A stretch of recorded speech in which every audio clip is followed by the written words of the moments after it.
وبنعمته تتم الصالحات.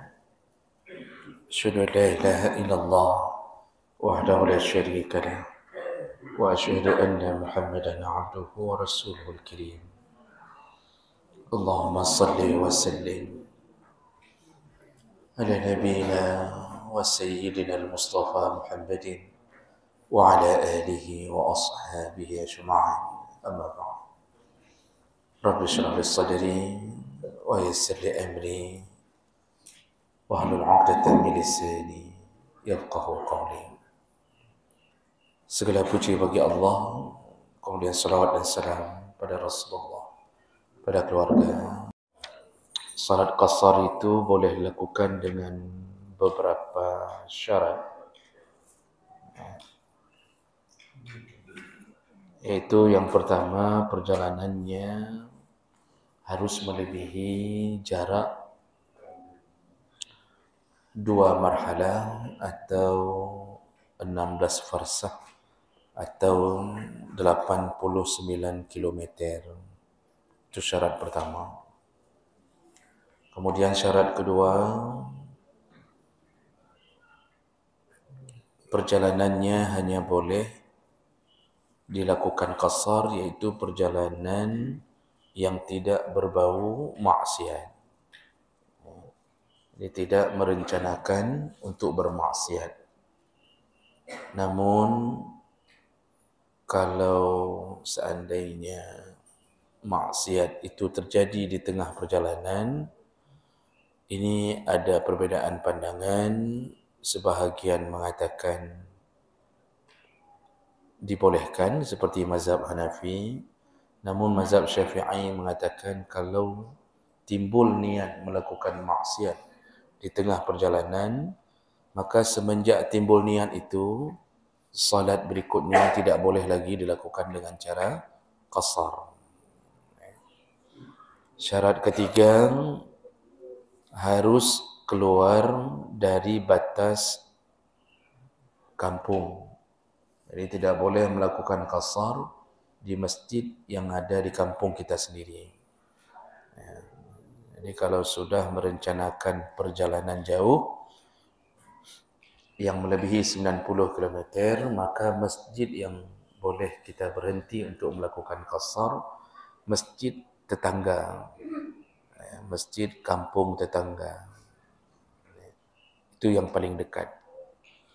Syarat keempat, waktu atau masa boleh melakukan qasar. Nah, itu yang terakhir kita bahas, itu harus difahami dengan benar. Saya ulang secara singkat supaya melekat di hati. Ada 3 tipe orang yang melakukan perjalanan berdasarkan masa atau zaman.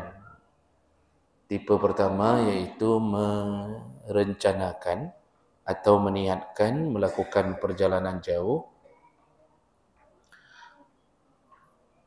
melebihi dari 3 hari. Jadi tipe pertama, orang yang merencanakan perjalanan jauh melebihi 3 hari. Jadi maksudnya, kalau ditanya orang berapa hari rencana di Medan, dia langsung tahu bahawa rencana 4 hari. Jadi sudah melebihi 3 hari. Atau seminggu, atau bahkan sebulan. Sudah pasti. Orang yang sudah tahu pasti dari awal dia akan bermukim di satu tempat melebihi 3 hari, maka posisi seperti ini hanya boleh melakukan salat qasar, iaitu memendekkan salat, itu hanya di dalam perjalanan pergi dan dalam perjalanan pulang. Jadi begitu sampai di Medan, begitu kaki sampai di hotel, langsung gugur karena sudah merencanakan dari awal untuk menjadi mukim di tempat itu. Itu jadi tergantung sekali dengan niat awal. Sekali lagi, yang merencanakan pergi ke satu destinasi melebihi 3 hari, maka yang dibolehkan mengambil qasar hanya selama perjalanan pergi dan perjalanan pulang. Jadi kalau sudah sampai ke tempat yang dituju, gugur. Karena dari awal sudah merencanakan untuk bermukim di tempat itu. Yang namanya mukim yaitu menetap di satu tempat melebihi 3 hari. Begitu kondisi pertama. Kondisi kedua, yang merencanakan pergi jauh atau perjalanan jauh dan sudah merencanakan atau menetapkan akan berada di satu tempat yang dia tuju kurang daripada 3 hari. Jadi 3 hari ke bawah. Berapa hari rencana di Medan? Cuma 2 hari. Berapa hari? Cuma 3 hari. Berarti 3 hari ke bawah. Nah, tipe kedua ini boleh melakukan qasar selama perjalanan pergi ditambah selama berada di tempat yang dituju plus perjalanan pulang. Jadi begitu sampai di Medan, di hotel boleh qasar walaupun cuma duduk makan, boleh qasar. Kenapa? Karena tidak merencanakan untuk menjadi mukim. Jadi tergantung sekali niat awal. Kemudian yang ketiga, yaitu tidak menentu. Kondisi ketiga tidak menentu. Berapa hari di Medan? Tidak tahu. Tergantung keadaan. Kayak mana perintah bos, suruh pulang, enggak pulang. Gitu. Tak menentu. Biasanya orang berobat, orang yang tidak menentu. Nah, yang tipe seperti ini, itu dibolehkan melakukan qasar selama perjalanan pergi, dalam perjalanan, kemudian diteruskan dengan qasar maksimal 18 hari. Jadi karena enggak menentu, seperti orang berobat ke Penang, tidak menentu, maka dia hitungan qasarnya dibolehkan hanya maksimal 18 hari.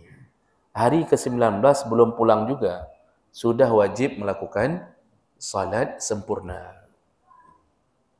Jadi kalau yang 18 hari ini, duhur boleh 2 rakaat, asar 2 rakaat, isya 2 rakaat. Batasannya 18 hari. Hari ke-19 ke atas sudah harus sempurna, enggak boleh lagi qasar. Nanti baru boleh lagi ketika dalam perjalanan pulang. Kenapa 18 hari? Imam Syafi'i mengatakan berdasarkan dalil Nabi berdiam di kota Mekah, waktu menaklukkan kota Mekah, Nabi 18 hari di Mekah tidak pernah salat sempurna. Artinya tidak melakukan, bukan enggak salat sempurna, tidak mengambil salat dengan 4 rakaat. Tapi beliau selalu melakukannya 2 rakaat selama 18 hari di kota Mekah. Jadi dari Madinah Nabi menuju ke Mekah untuk menaklukkan kota Mekah itu enggak tahu harus berapa hari di Mekah. Enggak bisa baca keadaan, apakah terjadi perlawanan, apakah terjadi perang. Ternyata 18 hari. Nabi melakukannya dalam keadaan qasar setiap hari. Begitu keterangan dari hadis Nabi. Ini pandangan mazhab Syafi'i. Dengan pandangan mazhab lain ada beda-beda tipis. Mazhab Hambali dan Maliki mengatakan selama enggak ada niat bermukim, di tempat itu, selama-lama di situ boleh melakukan qasar. Selama enggak ada niat bermukim. Maksudnya kerja, kemudian pulang balik, maksudnya enggak tahu, ini enggak ada rencana buat rumah di situ, enggak ada rencana pindah KTP, enggak ada rencana hanajelah. Selama tidak menentu dan enggak ada rencana tinggal di situ, maka selama itu dia boleh melakukan qasar. Itu dalam pandangan mazhab Malik dan Hambali. Kalau mazhab Hanafi 15 hari batasannya. Jadi kalau rencana tinggal di satu tempat di bawah 15 hari, silakan qasar. Kalau rencana di atas 15 hari, enggak boleh lagi qasar. Jadi tergantung dengan niat. Diingat Bapak Ibu, semua yang diberikan keringanan ini tergantung niat awal, bukan tergantung berapa hari yang sudah kita tempuh. Saya sudah bilang di pertemuan terakhir, Kesalahfahaman yang paling besar adalah ketika orang tidak memahami dunia ini, fikih ini. Sehingga mengira kalau belum 3 hari boleh. Pemahaman yang paling banyak salah hari ini, mengambil kesimpulan tentang boleh qasar atau jamak, kesimpulan yang diambil adalah kalau belum 3 hari boleh. Jadi bukan disandarkan pada niat keberangkatan di awal. Kan makanya begitu sudah sampai satu tempat, suami isteri bermusyawarah, kayak mana masih boleh qasar? Ini kan baru 2 hari kita di sini, bolehlah. Ini kan baru 3 hari, bolehlah. Ada yang sudah 4 hari, oh nggak boleh lagi, udah lewat 3 hari. Bukan begitu. Tapi tergantung niat di awal berangkat. Sudah kita sebutkan tadi 3 tipe ini. Kalau rencana melebihi 3 hari, berarti hanya boleh dalam perjalanan pergi dan pulang. Kalau di bawah 3 hari ke bawah, maka pergi, pulang dan selama tinggal di sana. Kalau nggak menentu, maksimal 18 hari. Begitu.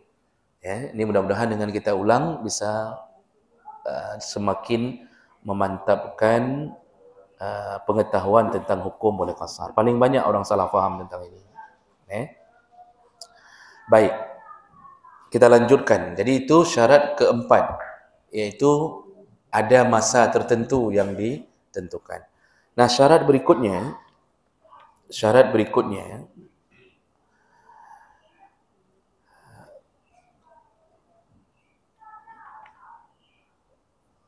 ayyak sudah min ibtida'is safar mawdi'an muayyanan. Orang yang melakukan perjalanan itu harus tahu kemana arah dia pergi. Harus tahu destinasi atau tempat yang dia tuju. Maka oleh kerana itu, man kharaja ala wajhihi la yadri aina yatawajjah. Barang siapa yang keluar dari rumahnya menuju ke keluar dari rumahnya untuk melakukan perjalanan jauh, tapi dia sendiri tidak tahu mau ke mana. Dia tidak tahu ke mana, tidak tahu. Maka yang model begini tidak boleh melakukan qasar. Tidak boleh melakukan qasar. Contohnya siapa? Liman kharaja yatlubu abiqan au hayawanan hariban. Contohnya orang yang mencari budaknya yang melarikan diri. Jadi kalau masa dulu kalau ada budak lari, majikannya cari. Tapi majikannya mencari enggak tahu cari ke mana. Tapi mencari itu sudah sampai dari Mekah, sudah sampai ke Madinah misalnya. Itu kan sudah melebihi 90 km. Tapi karena enggak tahu apakah dia di Mekah ataukah dia di mana misal, tidak tahu. Ini tidak boleh melakukan qasar walaupun sudah melebihi 90 km. Atau hayawanan hariban, seperti seseorang yang mencari binatang ternak yang melarikan diri. Iplung lemah. Maka si pemilik lembu itu mencari sampai ke Banda Aceh, enggak ada di Banda Aceh, balik lagi pergi ke Melabur, Tapak Tuan. Dia enggak tahu dari awal mau ke mana ni kita cari. Yang penting jalan aja dulu. Walaupun sudah melebihi 90 km, tidak boleh melakukan qasar. Karena syarat qasar harus tahu dari awal, harus tahu tujuannya ke mana. Wala lisaihin la yuqsadu makanan muayyanan. Begitu juga seperti seorang yang melakukan wisata atau bule, bule anak semayang, atau bule hitam, bule Aceh misalnya, mau pergi jalan-jalan sama keluarga, tapi enggak ada tempat di awal. Ho tajak, home tajak aju, hoi tajak adik tapi yuk, kata si isteri, pokoknya kita jalan-jalan. Orang yang melakukan dolan-dolan ini itu enggak tahu ke mana. Kemana ada sungai di situ berhenti. Perjalanannya sudah melebihi 90 km. Tetap tidak boleh melakukan ini karena enggak jelas. Berbeda dengan orang yang melakukan wisata jelas. Kemana duluan kita ni? Oh, kita destinasinya ke Takengon. Jelas ke Takengonnya. Itu boleh ya melakukannya.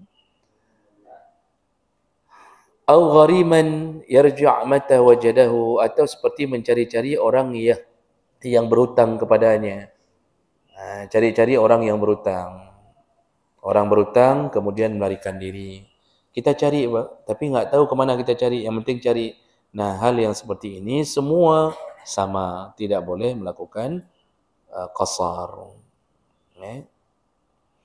Baik, ini syarat yang kelima.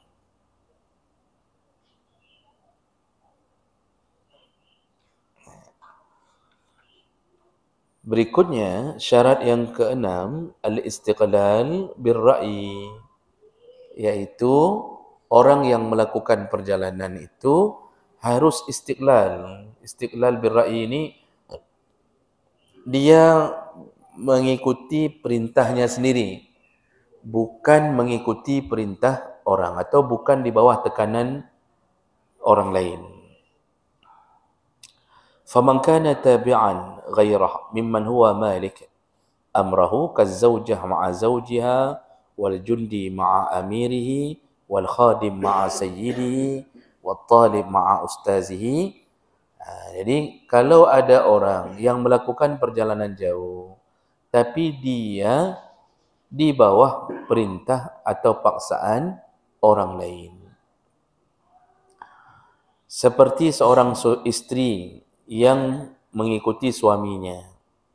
Jadi kata suami ikut, "Ho bang, yang penting kau ikut." Si suami tahu mau ke mana. Suami misal mau buat surprise di hari ulang tahun perkahwinan yang ke-65. Lalu dia ajak isteri jalan-jalan. Tapi dia mau buat sesuatu yang mengejutkan. Ayo ikut, kata suami. Kemana? Pokoknya ikut aja. Rupanya perjalanannya ke Thailand misalnya. Ke Thailand. Mau dioperasi plastik rupanya istrinya.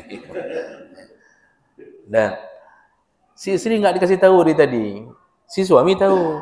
Karena si isteri berada di bawah tekanan suami, paksaan suami, walaupun sudah melebihi jarak 90 km, maka dia tidak boleh melakukan qasar. Si suami boleh tidak? Suami boleh karena dia tahu dari awal mau ke mana. Si isteri hanya ikut saja, enggak diberitahu misal. Ini posisinya juga sama wal jundi ma'a amirihi. Seperti pasukan perang yang di bawah perintah komandan. Komandan enggak kasih tahu. Karena kalau kasih tahu dari awal pasukan perang enggak mau ikut. Lalu ikut saja, yang penting taat, yang penting siap. Sudah ikut, dibawa oleh komandannya. Kemana dibawa tidak tahu. Nah, yang model begini, walaupun melebihi jarak yang telah ditetapkan dalam qasar, enggak boleh melakukan qasar. Karena dia berada di bawah tekanan atau paksa. Kecuali dari awal sama-sama tahu, Pak. Dari awal sudah dikoordinasi dulu, ini kita ke sana, ini kita ke sini. Itu kan seperti perjalanan suami istri tadi. Si suami mengatakan kita ke Thailand. Berarti sudah sama-sama tahu. Istri pun dengan keikhlasan hatinya dia pergi. Jadi orang-orang yang hanya mengikuti orang lain, sedangkan dia sendiri enggak tahu mau ke mana, dia di bawah tekanan orang, itu tidak boleh melakukan qasar. Wal khadim ma'a sayyidihi, seorang pembantu atau budak dengan tuannya. Juga seperti seorang murid dengan gurunya. Kata guru ikut, penting ikut. Ikut. Padahal sudah jalan-jalan, sudah melebihi batas boleh qasar, tapi enggak boleh qasar. Maka solusinya bagaimana? Koordinasi dari awal. Dari awal dikoordinasi, ini kita menuju ke fulan. Kita pergi ke sana. Kata murid-murid, baik, kita pergi sama-sama. Itu semua boleh. Tapi yang model ikut-ikut mentang nama hoja, ikut-ikut aja. Maka yang ikut ini enggak boleh melakukan qasar. Karena dia tidak tahu ke mana harus dia pergi. Dia hanya mengikuti langkah kaki komandan atau gurunya. Baik.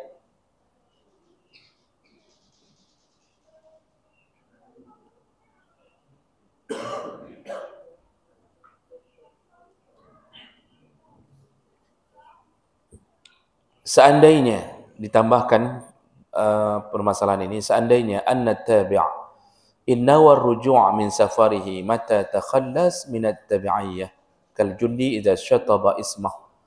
Kalau orang yang ikut tadi seperti seorang pasukan perang ini ikut komandan. Tadi waktu pergi enggak boleh kasar. Tapi kemudian setelah selesai tugas, sudah selesai tugas.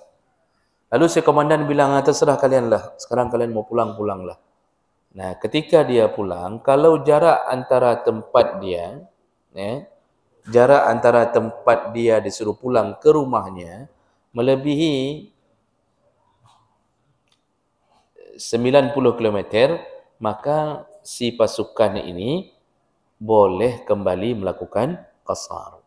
Nah, tadi waktu dibawa sama komandan, dia enggak tahu ke mana, yang penting ikut. Ternyata sudah sampai ke Riau. Lalu begitu komandan bilang sudah selesai tugas, sekarang kalian pulang masing-masing. Begitu suruh pulang masing-masing dari perjalanan ke Riau ke Aceh, itu si pengikut ini sudah lepas dari tekanan ini, orang komandannya ini, maka sudah boleh mengambil qasar kembali. Jadi selama perjalanan terus dia melakukan qasar dibolehkan. Begitu. Baik. Ini syarat ke-6. Syarat ke-7 yaitu ayyanwil qasar indal ihram bis salah. Harus diniatkan qasar ketika melakukan takbiratul ihram dalam salat itu. Wa hadza syartun 'inda Syafi'iyah, dan ini disyaratkan dalam mazhab Syafi'i. Wal Hanabilah, juga syarat dalam mazhab Hambali. Jadi waktu kita takbir melakukan salat qasar itu harus ada niat mengqasar. Usalli fardad dhuhri raka'ataini qasran lillahi ta'ala. Harus ada niat qasar. Kenapa begitu dalam mazhab Syafi'i dan Hambali? Li'anna al-asla al-itmam. Karena pada dasarnya salat zuhur itu 4 rakaat. Wa itlaqun niyyah yansarifu ilaihi, fakana la budda min niyatil qasar. Kalau tidak diniatkan, maka otomatis kita dianggap melakukan seperti perintah awal, yaitu 4 rakaat. Maka perlu membedakan ni kita mau mengambil qasar atau tidak. Maka perlulah diniatkan. Niat itu bukan di mulut, niat itu di hati. Jadi jangan orang yang takbiratul ihram sambil bergerak mulutnya, itu enggak sah salatnya. Saya ingatkan kembali, orang yang ketika takbiratul ihram tapi bergerak mulutnya berniat, itu tidak sah. Karena niat itu tempatnya bukan di bibir, niat itu tempatnya di hati. Jadi kalau model Allah, tapi mulut bergerak, Allah, ni sambil Allah ni, mulutnya usalli fardad, langsung batal salatnya. Ini sudah salah menempatkan niat. Niat itu di sini. Jadi ketika kita takbir, niat itu terbersit di sini. Usalli fardad dhuhri raka'ataini qasran lillah ta'ala. Dan enggak perlu panjang-panjang. Kalau kita kira-kira tidak memerlukan panjang yang mengganggu proses takbir, itu enggak perlu panjang. Kan kita sudah belajar bahwa rukun niat itu cuma 3. Yang wajib dalam niat itu cuma 3. Qasad, ta'rid, dan ta'yin. Qasad itu mau ngapain? Mau puasa apa mau salat? Oh, mau salat. Ya usalli. Bersihkan usalli. Saya mau salat ya Allah. Kan jangan sampai Allah, tapi dalam hati nawaitu shauma ghadin an ada'in. Enggak. Begitu. Itu qasad namanya. Mau ngapain? Mau salat, zakat, atau mau naik haji. Karena naik haji juga disuruh niat. Labbaik Allahumma hajjan. Umrah pun disuruh niat. Labbaik Allahumma umratan. Atau nawaitul umrah lillahi ta'ala. Nah, jadi itu qasad. Kemudian ta'rid. Ta'rid itu arad, memaparkan solat apa ni? Kamu mau solat apa? Makanya diniatkan fardad dhuhri, fardal asri. Ini kalau salah niat, wajib ulang takbiratul ihramnya. Kita mau niat solat duhur, kita mau solat duhur. Tapi yang kita niatkan di hati salat asar. Jumhur ulama mengatakan wajib ulang. Wajib ulang. Nah, kemudian ta'yin. Nah, jadi kalau tadi ta'rid itu mau salat apa? Oh, salat qasar. Sebutkan fardat duhri qasran. Kemudian yang terakhir ta'yin. Ta'yin itu ini bentuk salatnya apa? Qadha atau ada. Ini salat adaan, salat tunai di waktunya atau salat qadha di luar waktu. Kalau tunai sebutkan adaan. Kalau qadha sebutkan dalam hati qadhaan. Karena orang salat ada dengan qadha, rakaatnya sama, bacaannya sama, tak ada yang beda. Yang beda di mana, Pak? Cuma niat. Makanya perlu diniatkan. Nah, dalam masalah niat qasar ini, kalau kita baik melabon-labon dengan takbir, karena banyak orang yang sudah takbir panjang, karena niatnya enggak terlalu panjang, niatnya sehingga dia terpaksa mengulang-ulang takbirnya. Ini enggak boleh sebenarnya. Makanya cukup niatkan itu saja. Nawaitu usalli fardad dhuhri qasran lil adaan. Kalimat mustaqbilal qiblati itu tidak wajib karena itu syarat sah salat. Enggak perlu kita bilang sama Allah saya hadap kiblat ya, padahal kita enggak hadap kiblat. Tetap enggak sah walaupun kita bilang sama Allah ni kau hadap kiblat ya Allah tapi kita enggak menghadap kiblat, tetap enggak sah. Karena itu syarat sah salat. Jumlah raka'ataini, arba'u raka'at itu pun enggak wajib karena dengan menyebutkan qasran itu sudah jelas 2 rakaat. Menyebutkan zuhur kalau kita bukan salat qasar itu sudah jelas 4. Menyebutkan maghrib sudah jelas 3. Enggak perlu salah rakaat, enggak perlu. Oh mau sebut silakan, tapi tergantung nafas lah. Kalau model-model nama nafas pendek enggak perlulah. Apalagi ya ulang-ulang takbir Allah terus-terusan 5 enggak takbir. Sedangkan dalam hukum salat kalau sudah masuk itu enggak boleh batalkan suka-suka. Yang disian mengolok-olok salat, jadi Allah masuk batalkan lagi, masuk batalkan lagi. Itu mengolok-olok salat, enggak boleh itu. Makanya cukup ringkas yang wajibnya saja. Lalu rakaat mustaqbilal qiblati lillahi ta'ala itu pun enggak perlu sebenarnya. Karena salat itu memang untuk Allah. Enggak perlu kita lillahi ta'ala, itu sebenarnya enggak perlu. Oh mau disempurnakan bagi mereka yang bisa setting bagus, silakan. Baik, jadi begitu juga disyaratkan dalam mazhab Syafi'i dan Hambali untuk memperjelas salat qasar ini perlu niat qasran. Niatnya qasran. Jadi cuma 2 rakaat. Kalau sudah niat qasar, tiba-tiba salatnya 4. Bagaimana itu, Pak? Niatnya qasar. Tapi enggak sadar karena sudah biasa salat 4. Tiba-tiba terlakukan salat 4. Perlu kita cancel? Iya, cuma sujud sahwi di ujung sebelum salam. Enggak perlu kita ulang dan enggak perlu kita kasih tahu Allah, ya Allah tolong cancel yang 2 bawah penuh. Iya, tolong dibatalkan yang 2 tadi, Allah tolong batalkan enggak. Perlu, Pak. Cukup sujud sahwi sebelum salam. Oh, setelah Assalamualaikum, teringat kepala tadi niatnya qasar. Ini kok 4 juga. Nah, segera sujud sahwi setelah salam. Jangan tambah-tambah rakaat, jangan naik lagi rakaat, dah 5. Nah, begitu kalau terjadi kesalahan yang berbeda dengan niat dengan aplikasi yang ada. Kalau tidak disengaja. Begitu juga misal salat 3 atau begini, ini kasus-kasus kecil kalau niat salat qasar. Tadi niatnya qasar. Di rakaat kedua kita lupa salam. Kita naik lagi ke 1 rakaat. Teringatnya waktu berdiri. Ini kita niatnya qasar.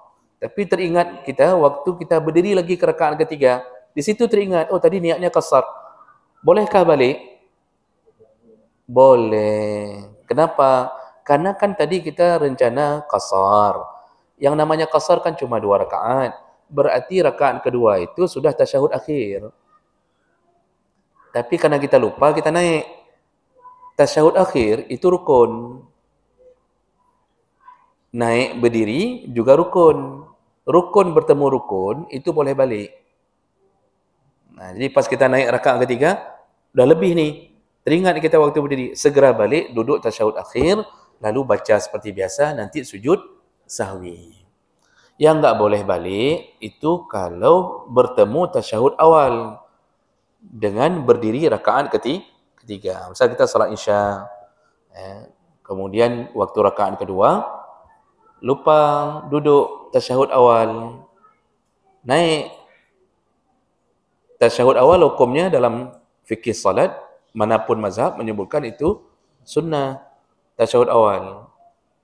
Berdiri, rakaat ketiga, rukun. Begitu masuk ke berdiri, sudah jadi rukun baru nih. Maka kalau sudah masuk ke rukun, tidak boleh balik ke sunnah. Jadi apa yang harus lakukan? Lanjutkan. Ya sudah, tinggalkan saja. Walaupun di belakang subhanallah, subhanallah. Lanjutkan. Maka imam itu harus belajar fikih. Tengku imam itu harus belajar fikih. Karena saya lihat di masjid-masjid, banyak yang ketika pengajian, imamnya keluar. Yang belajar ngaji makmum. Di imam tasat-sat. Apalagi model imam yang mengandalkan hanya hafal Quran. 6 tahun cuma hafal Quran. Fikih, hanai depu, sapu, hanai depu. Tasat-sat. Akibat apa? Karena merasa sudah pede dengan hafalan Quran. Tak belajar lagi, bang. Asal sudah ngaji, keluar. Nanti waktu Isya balik. Yang bertambah pintar makmumnya. Imam tak tahu cara melakukan ini, tak tahu cara ini, tak tahu. Cuma bisa mengulang-ulang hafalan Quran. Inilah hari ini yang terjadi, yaitu ilmu dianggap sudah sempurna dengan menghafal. Padahal seluruh orang-orang saleh dan alim, menghafal itu hanya jembatan pertama menuju kefakihan. Imam Syafi'i hafal Quran, Hambali hafal Quran. Semua orang-orang besar yang saleh itu hafal Quran. Namun mereka enggak berpatok sekedar menghafal. Hafalan itu untuk mengetahui hujjah. Untuk mengetahui hujjah ketika belajar ilmu isi Al-Quran itu. Sekarang kan enggak. Masukin pesantren, anak hafal Quran. 4 bersama pesantren. 4 hafal Quran. Padum tun, 6 tun. Mudah-mudahan 30 juz. Betul, 6 tahun 30 juz. Lain ada diajarin? Enggak. Bahasa Arab enggak bisa, fikih enggak bisa. Sampai semayang jenazah ni doa. Ini menyedihkan. Jadi kita anggap ilmu awal itu kita anggap sebagai kesempurnaan ilmu. Kan enggak ada satupun ulama besar yang menjuluki dirinya Al-Hafiz. Padahal mereka semuanya Hafiz. Pernah ibu dengar Asy-Syafi'i Al-Hafiz, Hambali Al-Hafiz. Sekarang sedikit baru hafal, Kapedu Al-Hafiz, Al-Hafiz, Al-Hafiz. Yang lain sapu hanya. Ini menyedihkan, Pak. Makanya kita kalau melihat misal contoh pesantren cuma tok ada hafal Quran, tu perlu fikir ulang. 6 tahun cuma tok hafal Quran dah, guys. Itu perlu difikir ulang, Pak. Karena Quran itu setelah dihafal, dia 6 tahun hafal, masuk kuliah. Ketika masuk kuliah, itu sudah sibuk dengan tugas macam-macam. Ini sedikit-sedikit hilang nih. Hilang. Karena Quran itu hidup. Begitu enggak diulang, enggak murajaah, dia hilang. Kata-kata Nabi seperti unta yang tidak ditambatkan. Lari dia ni, sikit-sikit lari, sikit-sikit lari. Akhirnya apa yang terjadi? 4 tahun kuliah, Quran hilang, bahasa tidak bisa, fikih tidak bisa, tinggallah nol. Enggak ada apa-apa. Ujungnya apa? Ya, buka gerobak pulsa.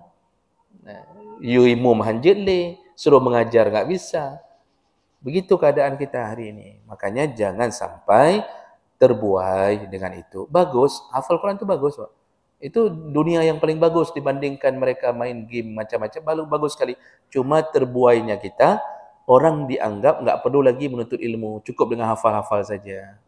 Nah, ini hati-hati juga dengan buayan-buayan dari hal-hal seperti ini. Ya. Baik. Baru jam 1 kurang 15. Jawapan. Masih lama ni waktu kita, Pak. Poh padum kah? Jam berapa sudah Pak Said? Apa belum? Oh, 6.41. Baik, sedikit lagi. Sedikit lagi Bapak. Kita selesaikan nih hari ini masalah qasar. Ini cabang-cabangnya. Kemudian, jadi tadi disuruh niatkan qasar ketika melakukan solat tersebut. Kemudian disyaratkan berikutnya adalah ayyaduma safaruhu min awalis salah ila akhirih.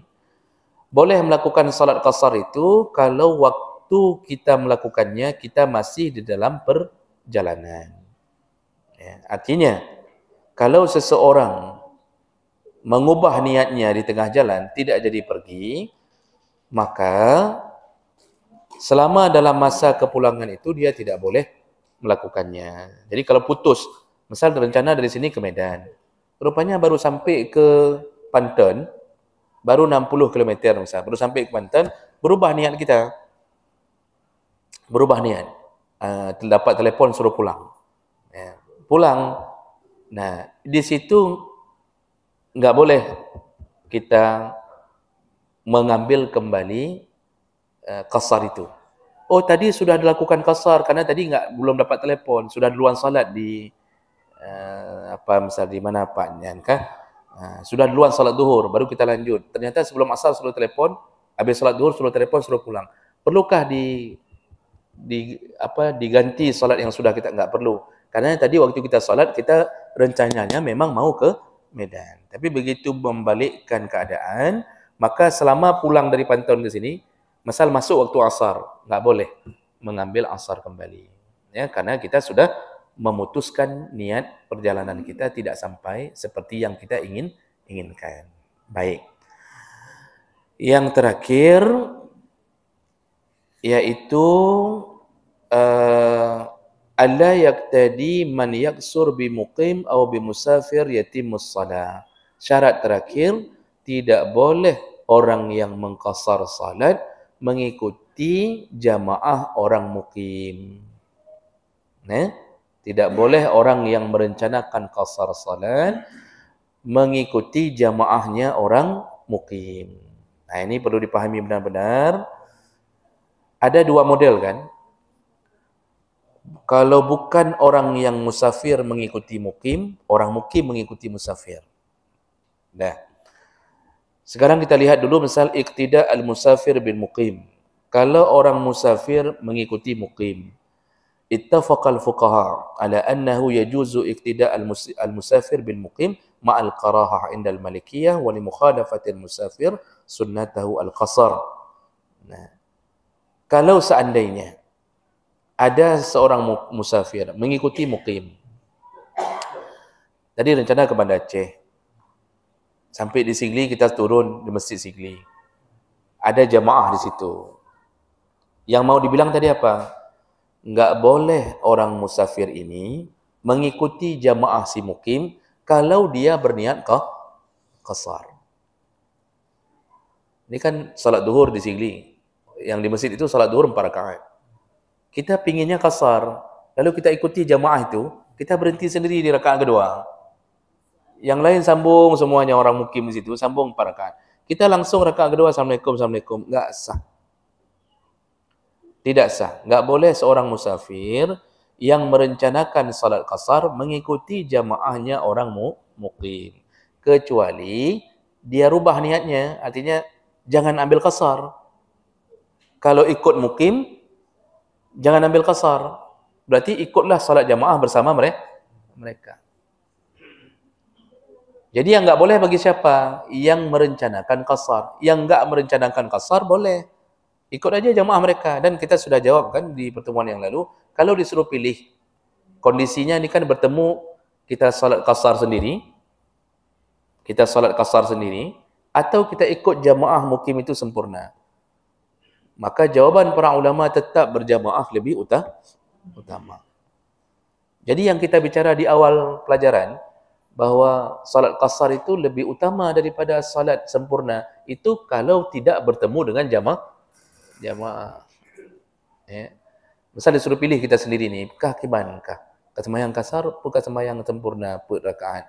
Langsung enggak usah ragu-ragu ibu. Semua mazhab mengatakan berdasarkan hadis Nabi, salat qasar lebih utama daripada salat sempurna. Itu pilihannya kalau tidak beradu dengan jamaah. Tapi kalau beradu dengan jamaah mukim yang melakukan 4 rakaat, tetap berjamaah lebih utama daripada melakukan qasar sendiri. Ya. Nah, jadi bolehkah orang musafir mengikuti mukim? Boleh, dengan syarat tidak boleh berniat qasar di dalam jamaah itu. Jadi kalau dia mau qasar, ya qasar sendiri berarti. Di belakang qasar sendiri. Namun pilihan lebih utama mengikuti jamaah yang ada di tempat tersebut. Karena berjamaah, kapanpun dimanapun, itu tetap lebih utama 25 dan 27 derajat dibandingkan salat sendiri. Itu tetap berlaku dimanapun. Nah, ibu-ibu kalau salat di rumah, kan Nabi menyatakan salatnya perempuan di rumahnya lebih utama. Bukan bermakna tak boleh salat di masjid. Apalagi ada pengajian kayak gini, bagus salat di masjid. Namun, kalau ibu-ibu ada anak perempuan di rumah, walaupun Nabi suruh salat di rumah bagi perempuan yang kalau tidak ada kegiatan atau takut timbul fitnah, pilihan salat bersama anak perempuan berjamaah itu lebih utama daripada salat sendirian di rumah. Ya, maka dirikan jamaah ibu. Di rumah dengan anak gadis, dirikan jamaah. Nanti safnya bareng, safnya jangan maju ke depan pun. Ya, satu garis, satu saf antara imam dengan makmum. Karena perempuan enggak ada sistem dia menjadi imam bagi perempuan yang lain, enggak ada. Dalam jamaah rame-rame pun perempuan tu satu saf. Ya, tapi imamnya tetap saf paling depan. Jangan berdiri saf paling belakang pula imam hoimum. Ya. Jadi dirikan jamaah di rumah. Itu lebih utama. Walaupun disuruh salat di rumah bukan bermakna suruh salat sendiri. Tetap jamaah. Makanya anak gadis dimasukkan ke pesantren biar bisa jadi imam mamaknya. Jangan sampai mamaknya tak faham apa-apa, anak gadisnya pun menancit. Jadi ini enggak bisa, sampai enggak bisa mengimami solat pun enggak bisa. Jadi enggak perlu azan, enggak perlu iqamah. Begitu kalau urusan beradu dengan jamaah. Berikutnya, ini sudah habis ini Pak. Habis untuk pagi hari ini, yaitu iqtida al-muqim bil musafir. Bagaimana kalau kebalikannya? Orang mukim yang ikut jamaah kita. Kita satu rombongan turun melakukan jamaah qasar. Karena qasar itu boleh jamaah. Sesama musafir lakukan jamaah qasar. Lalu tiba-tiba datang orang mukim. Kita udah salat zuhur di masjid itu udah kosong, jam 2 kita turun di situ salat jamaah. Tiba-tiba orang mukim ada yang datang mengikuti jamaah orang qasar ini. Bolehkah? Ittafaqal fuqaha ala annahu yajuzu iqtida' al-muqim bil musafir. Dibolehkan orang mukim mengikuti orang musafir, namun dengan syarat kalau seandainya imam orang musafir itu paham bahwa ada orang mukim yang mengikutinya, otomatis kan orang mukim itu kan agak bingung dia. Kita sudah takbiratul ihram semua, dia ikut. Dia enggak sempat nanya, ini solat orang musafir apa solat mukim, dia enggak nanya itu. Dia ikut. Dia kira 4 rakaat. Rupanya kita 2 rakaat sudah Assalamualaikum. Tentu bagi dia bingung, ini apa semayang? Ini solat zuhur kok kayak semayang subuh. Ya? Apalagi orang mukim yang enggak pernah ikut pengajian. Mukim tapi enggak pernah ikut pengajian. Dia turun solat zuhur di masjid itu. Tapi kok 2 rakaat kok salam? Nah, kebingungan dia pasti dia bingung nih. Ini apa semayang? Ya? Mungkin dia tanya ke kawan, apa semayang? Ini yang model begini disunnahkan, yustahabbu lil imam al-musafir ayaqula aqabu at-taslimatain. Kalau si imam yang musafir ini menyadari ada orang mukim yang bukan rombongannya ikut, segera setelah Assalamualaikum, begitu dia lihat ke belakang ada yang ikut bukan orangnya, maka disunnahkan dia mengucapkan kalimah atimmu salatakum. Ya, sempurnakanlah salat kalian. Fa innana musafirun. Kami ini orang musafir. Di situ dia langsung mengatakan, oh kaji, makasih baru dia sambung. Baru dia sambung. Maka batallah solat dia dari awal. Ya. Jadi disunnahkan. Tapi kalau orang mukimnya berilmu, Pak, nggak perlu itu pun dia langsung sambung sendiri. Kalau orangnya berilmu, maksudnya tahulah, kan? Dia nggak perlu menunggu seruan itu. Pasti dia sambung sendiri karena dia belum cukup 2 rakaat lagi. Kemanapun kita pergi kan begitu sistemnya. Tapi ada orang awam, Pak, nggak ngerti itu. Nggak ngerti itu kadang-kadang yang begitu-begitu. Dia ikut salam terus. Assalamualaikum, Assalamualaikum terus. Habis itu baru dia tanya, Kim, apa semayangnya? Nah, yang model kayak gitu berarti dia nanti harus ulang solatnya. Dia harus ulang solatnya. Dah. Baik, saya rasa itu untuk subuh hari ini. Tidak ada lain yang penting. Oh, nanti ada sedikit lagi, Pak. Ini ada rupanya pembahasan sedikit lagi. Kita sambung di pertemuan yang akan datang. Ada waktu sedikit, 7 menit sambil menunggu kita untuk solat. Ada yang ingin ditanyakan, Pak Ibu? Ya, silakan Pak Anto. Kita mengikuti sholat orang mungkin mengikuti sholat orang musafir secara berjamaah. Sebelum kita sholat, jamaah di samping itu mengingatkan kepada kita bahwa ini sholat orang musafir. Apakah kita boleh mengikuti sholat tersebut? Ya. Jadi ada orang mukim mau mengikuti sholatnya orang musafir. Jadi datangnya orang mukim ini, orang musafir ini belum takbiratul ihram. Lalu diingatkan sama orang mukim ini kami musafir, kami ngambil qasar. Jadi dari awal dia sudah tahu, kan? Bolehkah orang mukim ini mengikuti orang musafir ini setelah dia tahu ini salat qasar nih? Dibolehkan. Dalam pandangan mazhab Syafi'i terutama, nanti didukung oleh pandangan mazhab Hambali, itu selama antara makmum dan imam punya jenis salat yang fi'liyahnya sama, ada ruku', ada i'tidal, ada sujud sama fi'liyahnya. Walaupun berbeda niat, tetap boleh dijadikan sebagai jamaah. Sama seperti kita, Pak, masuk ke musalla, belum salat zuhur. Lalu kita ikut orang yang salat sunnah ba'diyah. Kita belum salat zuhur nih, datang musalla. Ada orang yang salat sunnah ba'diyah. Bolehkah kita menjadikan dia imam? Boleh. Walaupun niat kita berbeda dengan niat imam. Imam niatnya tadi ba'diyah, salat sunnah ba'diyah. Kita salat zuhur. Selama fi'liyahnya sama, dibolehkan. Selama fi'liyahnya sama, dibolehkan. Maksudnya sama gerakannya, sama ada rukuk, ada sujud, nanti ada. Yang enggak boleh kita ikut dengan orang yang melakukan fi'liyah berbeda. Contoh, kita ikut di belakang orang salat jenazah. Kita salat zuhur. Dia salat jenazah. Kita ikut, enggak boleh. Karena dia enggak ada rukuk, enggak ada i'tidal, enggak ada sujud. Nah, begitu. Jadi boleh, Pak, walaupun niatnya berbeda. Ini dia niat mukim salat zuhur sempurna, kan? Sedangkan si fulan niatnya salat qasar, dibolehkan.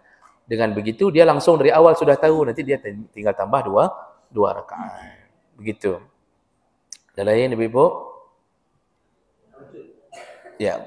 Siapa duluan, Pak Ustaz Sama? Silakan. Waalaikumsalam warahmatullahi.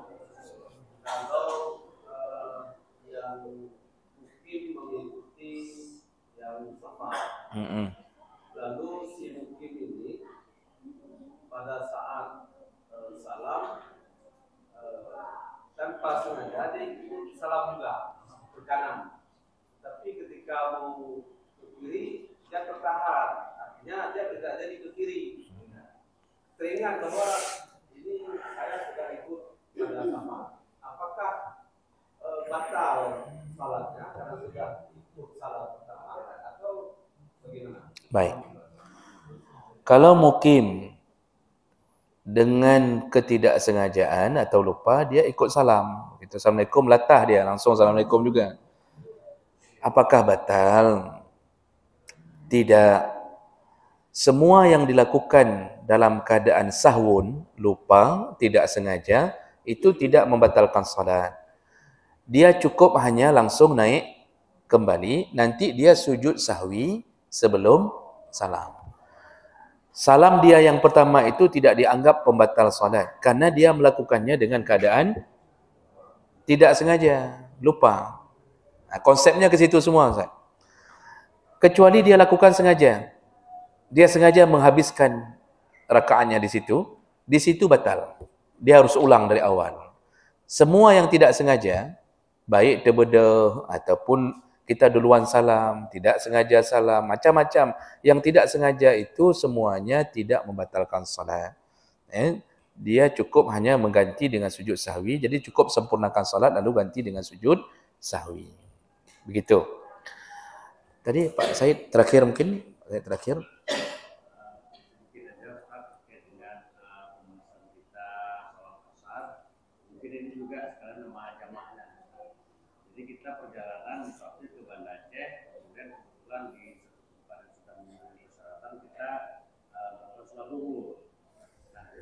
Merencanakan salat zuhur itu jamak sekalian dengan asar dan juga kita mau rencana pasar.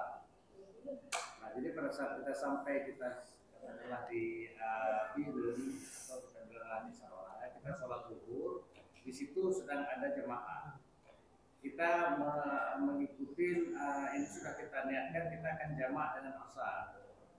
Nah, apakah dibenarkan kita mengikuti sholat jamaah mukim yang pertama itu kita tetap melaksanakan dengan aparat seperti yang dilakukan, kemudian di awal itu kita juga sudah niatkan kita jamak dengan asar dan asar itu kita jamak dengan asar. Baik. Tapi kita sendiri. Baik.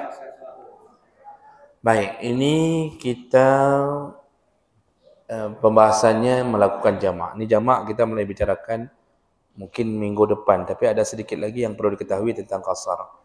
Nah, bolehkah kita jamak sebahagiannya dalam jamaah? Kan? Jadi kita turun waktu zuhur. Kita jamaah dengan mukim di situ zuhur. Lalu kita kemudian ingin melakukan asar dengan kita jamak sendiri.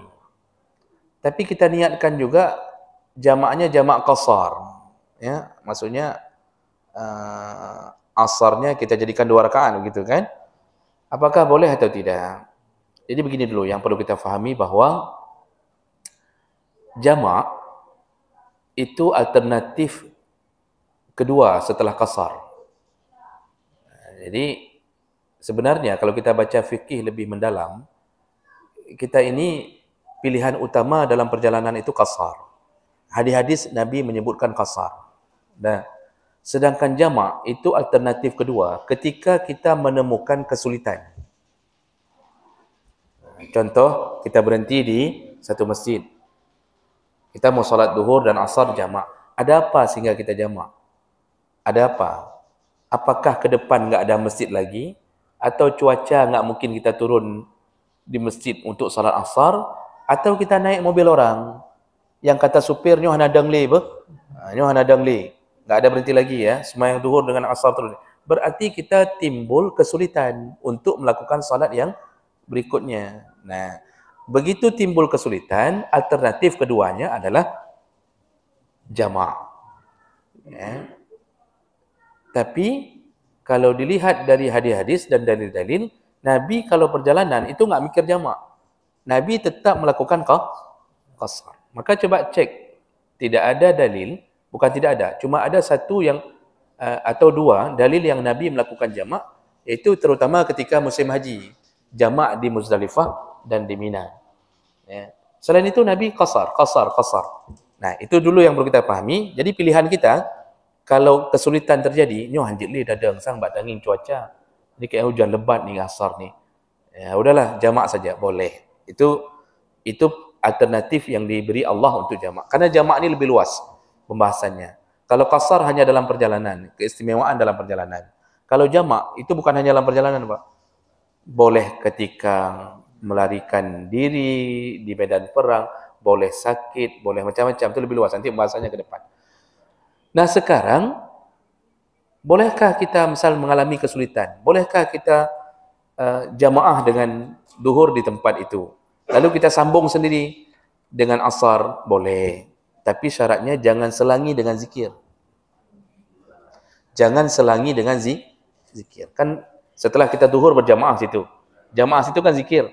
Kita langsung bangun. Nanti karena ada syarat jamaah, itu enggak boleh ada faslun, tidak boleh ada yang membuat jeda panjang. Jadi harus bersambungan. Jadi kita langsung berdiri sendiri untuk salat asar. Dah, itu boleh, tapi enggak boleh ada jeda. Urung lain zikirnya berdaju langsung gerau dah. Mundur ke belakang boleh, supaya tidak mengganggu perhatian orang. Kita mundur langsung boleh. Jadi 4 duhur, 4 asar. Itu yang namanya jamak. 4 duhur, 4 asar. Pertanyaan berikutnya. Ternyata kita ingin melakukan qasar. Kita kumpulkan antara jamak dengan qasar. Nah, tadi duhur 4. Lalu kita bangun asar. Kita bangun sekali lagi untuk salat asar. Kita hanya melakukan 2. Ini dalam pandangan para ulama lebih banyak mengatakan tidak boleh yang model 4-2 kecuali salat Jumaat. Kecuali salat Jumaat. Jadi Jumaat 2 rakaat. Lalu kita langsung lakukan asar 4 rakaat. Jadi jumlahnya 2, 4. Kalau tadi kasus tadi duhur 4, kita mau ngambil asar 2. Jadi kita niatnya jamak qasar. Banyak pandangan yang menyebutkan tidak boleh karena jamak itu sebenarnya tidak dikasar. Kalau belajar jamak Pak, itu enggak dibahas tentang jamak yang dikasar. Maka saya coba baca beberapa kitab fikih, Fiqh Islami wa Adillatu, Fiqhul Manhaji 'ala al-Mazhab Syafi'i, kemudian kitab-kitab turas yang klasik, itu yang namanya jamak itu bukan dikasar. Kasar bab sendiri, jamak bab sendiri. Jadi kalau jamak sempurna 4. Dah. Nanti kita kapan dibolehkan mengumpulkan jamak dan kasar? Ketika kesulitannya bertambah tinggi. Contoh kita naik mobil orang, si supir bilang, ini kita enggak berhenti lagi asar, tapi waktu cuma setengah jam ya. Setengah jam, makan, minum, salat cuma setengah jam. Ini supir kafir ni. Supir enggak salat, kafir. Atau kalau bukan kafir, huruf kafir. Ibu-ibu, bapa-bapa setengah jam saja. Makan, minum, salat. Tapi kita enggak berhenti asar, kata dia. Yang penting langsung berangkat setengah jam ni. Kalau kita makan, enggak sempat kita lakukan 4 rakaat duhur dengan asar. Kalau kita solat 4 rakaat, enggak sempat makan, yang pimpalo je. Di situ kesulitan kita bertambah tinggi. Di situ pilihan terakhir menggabungkan antara jamak dan qasar. Tapi jujur Bapak Ibu, itu pembahasan jamak qasar itu cuma ada pada musim haji dengan dalil ya, dengan dalil Rasulullah menyuruh jamak qasar di Muzdalifah dan di Mina. Selain itu tidak kita dapatkan pembahasan khusus tentang jamak qasar. Silakan buka kitab fikih. Kitab fikih apapun cuma bahas 2 salat dalam perjalanan. Kalau bukan qasar, jamak. Jadi kesimpulannya, bolehkah melakukan jamak digabung dengan qasar? Duhur 2, asar 2, boleh, tapi kesulitannya sudah membutuhkan itu. Kesulitannya butuh. Kalau kita kan enggak kayak gitu sekarang cara kita berpikir. Saya turun dari motor, jamak qasar. Berhenti di mana pun, jamak qasar. Jamak qasar. Padahal pelajaran jamak, itu jamak. Pelajaran qasar, qasar. Seharusnya kalau mau jamak, sembahyang lohor per rakaat, Assalamualaikum, langsung berdiri 4 rakaat lagi. Seharusnya begitu. Maka enggak dibahas. Inilah kitab ini Pak. Ini enggak dibahas tentang jamak qasar. Saya cek ke kitab-kitab lain, enggak ada bab khusus jamak qasar, enggak ada. Cuma dibicarakan kondisi tertentu. Masih dibolehkan. Kita hari ini sudah jadi makanan harian. Badan sehat, nyan pajuh mie goreng leh segala macam. Sebelum sembahyang makan mie goreng. Nanti kalau berhenti di masjid di Jenib, itu ada orang yang jualan rujak, ada bakpao, ada kacang rebus, dan pajuh. Sembahyang jamak qasar. Berat nanti.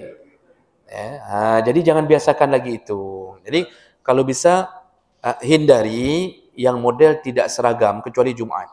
Jadi kalau 4, pasangannya 4. Kalau mau ngambil jamak qasar otomatis dua-dua, tapi itu kesulitannya sudah tinggi sekali.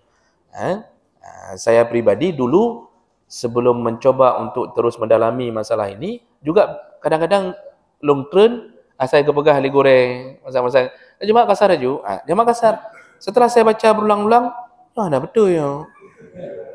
Kagalak-galak gedanya dah pegang syariat. Ya. Maka kami sekarang, Pak, ke satu keluarga pergi ke mana pun, turun kasar. Turun kasar. Enggak mikir jamak dulu. Kecuali tiba-tiba keadaan tadi, Pak, takut enggak bisa solat lagi ke depan. Ya, apa terjadilah macet, kan mesti ke Selawah takut macet panjang dengan hancur jalan.